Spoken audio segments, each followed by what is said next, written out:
कवि और काव्य, व्युत्पत्ति और अर्थ। कवि शब्द संस्कृत की जिस धातु से बना है उसका अर्थ है रचना अथवा निर्माण करना। उसके अनुसार कवि का सामान्य अर्थ है रचनाकार अथवा निर्माता। विधाता ब्रह्मा सृष्टि के निर्माता हैं, अतः उन्हें भी कविर्मनीषी परिभू स्वयंभू कहा गया है। विधाता के लिए प्रयुक्त ये शब्द उनके सृष्टारूप के साथ साथ उनके मनीषी, चिंतक तथा सर्वव्यापक स्वयंभू स्वरूप का भी अर्थ द्योतित करते हैं। इनसे स्पष्ट होता है कि वे स्वयं ही अपनी सृष्टि के मूल कर्ता हैं और उनमें सर्जन और चिंतन की सहज शक्तियां स्वतः ही समाहित हैं। ये संपूर्ण चराचर जगत उन्हीं की सृष्टि है जिसमें मानव का स्थान सर्वोपरि और विशिष्ट कोटि का माना गया है।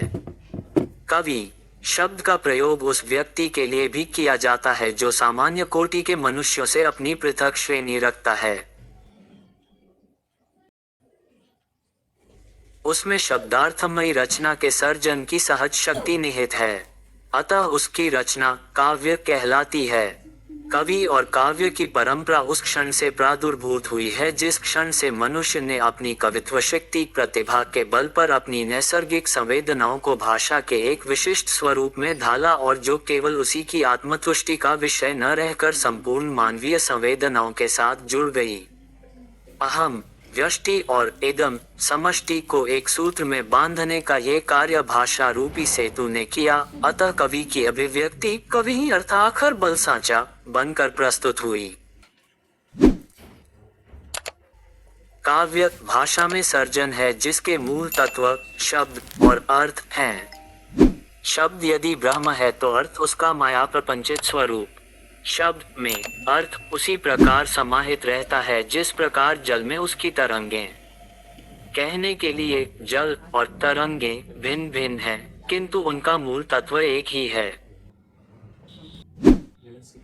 ठीक उसी प्रकार शब्द और अर्थ भी गिरा अर्थ जल वीची सम कहियत भिन्न भिन्न की समृद्धि रखते हैं। इसका सही स्पष्टीकरण महाकवि कालिदास ने अपने अमर महाकाव्य रघुवंश के मंगलाचरण में इस प्रकार किया है। वागर्थाविव संपृक्तो वागर्थ प्रदीप्त्ये जगतः पितरो वंदे पार्वती परमेश्वरो। वस्तुतः शब्द और अर्थ की अपृथक स्थिति शिव शक्ति के समन्वित अर्धनारीश्वर के उस रूप में बोधगम्य की जा सकती है जो परस्पर अनुस्यूत और एक दूसरे के पूरक हैं। शक्ति के अभाव में शिव शिव मात्र मृतदेह रह जाते हैं, किंतु शक्ति समन्वित होते ही वे शिव कल्याणकर मंगल विधायक बन जाते हैं। शिव और शक्ति का ये समन्वित स्वरूप परम सौंदर्यमय, कल्याणकारी, अलौकिक एवं रमणीय है जो एक शाश्वत सत्य के रूप में त्रिवेणी संगम तुल्य सत्यम शिवम सुंदरम की परिकल्पना सार्थक करता है।